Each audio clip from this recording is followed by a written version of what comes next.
আসসালামু আলাইকুম। ঘরে থাকা অল্প উপকরণ দিয়ে ঝটপট বানিয়ে ফেলুন মজাদার কোল্ড কফি বানানোর জন্য প্রথমে আমি 2 চামচ থেকে একটু বেশি কফি নিয়ে নিছি এবং গরম পানি দিয়ে কফিটাকে মিক্স করে নেব। কফিটা ভালোভাবে মিক্স করে নিতে হবে। কফিটা মিক্স হওয়ার পরে এখানে আমি 4 গ্লাস কফি বানাবো।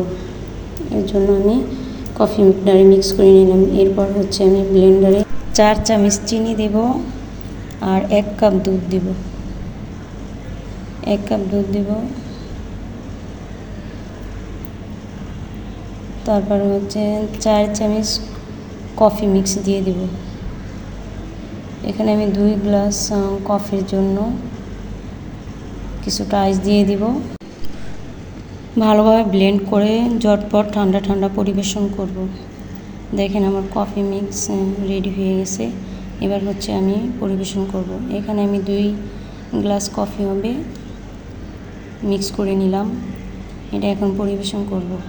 আপনারা অবশ্যই বাসায় ট্রাই করবেন, কারণ গরমের ভিতরে কফিটা খেলে সত্যি শরীরে প্রশান্তি চলে আসে।